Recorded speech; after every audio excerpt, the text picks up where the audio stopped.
Hey folks, and welcome back to Glenn and Adrian's Rock Talk. This is Adrian. And this is Glenn. We're here today to take a look at the Rush song from Clockwork Angels called The Wreckers. This song has kind of an interesting story behind it. Of course, it's a concept album, the Clockwork Angels is. In front of every single lyric sheet on the Rush website, there's a little bit of a paragraph that tells you what's coming. So this starts with, narrowly escaping a frozen death in that desert, which I'm sure had to do with 7 Cities of Gold, the previous song. I made my way back to Poseidon, found a berth on a homeward ship. Okay, so this is a story that takes place on a ship. Caught in a terrible storm, we seemed to find salvation in an unexpected signal light. However, steering toward it, we learned it was false, placed by the denizens to lure ships to their doom on the jagged reefs, and then they'd plunder the cargoes. So it's like a little pirate operation going on. And abandoned the crews and passengers to the icy waves. I was the only survivor. Okay. So that's the setup for this song. He's on the ship, and they're headed to this thing that they think is going to be their salvation, and it's not. If we want, we can go over the lyrics again later. This is The Wreckers.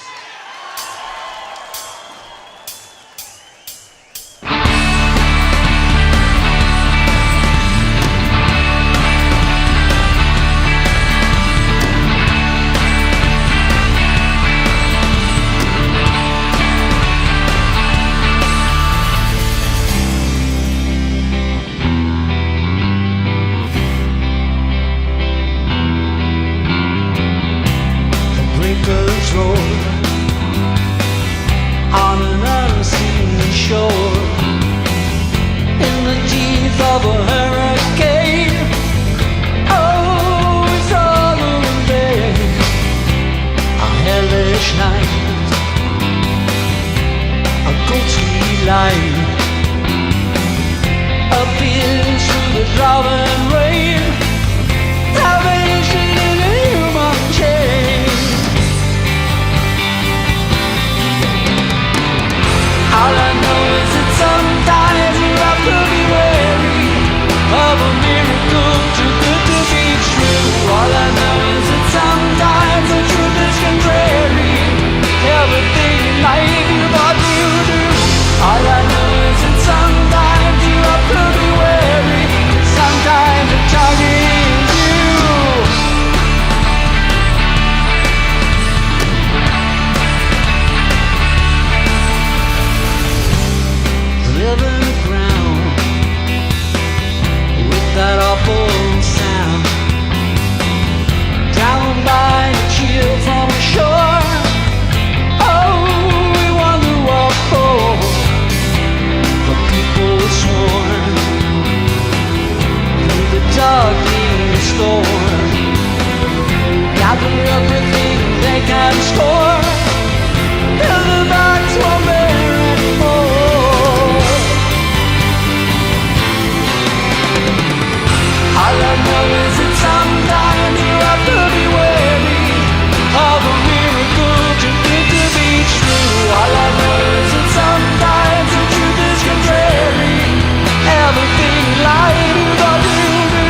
glad that we went over the whole concept ahead of time? Yeah. Actually, their graphics told the story pretty well too. Great show on the screen behind them. They got a whole bunch of screens, actually. Yeah, I saw a little bit of Matrix photography during part of the song. You mean having two screens? The freeze parts, when they freeze a little bit for like a second, and then it only happened for a few seconds. Yeah, so the song in general, what'd you think? I thought it was a great song. I mean, I liked I liked the music part of it, definitely, and helped to know what the lyrics were about. And it's really my first time, hearing the song or seeing the video. Is this helping you to consider maybe listening to the whole record? Oh, yeah. I'm even thinking of listening to the rest of Grace Under Pressure. Well, the few songs that I used to listen to, I've been listening to them recently, and they sound pretty good. I should probably check out the rest of that album, too. But it's true. I mean, it's hard to beat the string of albums that they put out, from Signals going all the way back to at least 2112. Some would argue Caress of Steel. But I think they really mastered it by 2112. That's where they became masterpieces. So 2112, Farewell to Kings, Hemispheres, Permanent Waves, Moving Pictures, and Signals. 6 major, colossal albums. I mean, it's hard to put any of their other output against those. And that's not to say that there's anything wrong with the output so much as that is such a high mark. Most bands can't do something like that. If anybody would like to give us your account of what happened to you at Rush shows where they played these songs, if you saw the Clockwork Angels tour, any other tours during their whole career, there were many. I know that there are fans out there that saw them hundreds of times. Power to you. I would have seen them in 1984 had I been in the country. I happened to be away and could not see them, but all my friends went. And I really wish I'd seen that. It was the Grace Under Pressure tour. So, but I am pretty happy that I saw a Clockwork Angels tour. And I'm glad you enjoy the song, Adrian. So maybe look at others. Oh, yeah. Latter Day Rush, maybe that's something exploring for a bit, but definitely. Yeah. In any case, so people, if you have suggestions for us for that journey, please leave them below. If you enjoyed this video, please give it a like, and if you enjoyed our presentation, please subscribe. We'd love to have you along for the ride. Okay, so with that, I think we're signing off. All right, take care, folks. See y'all later.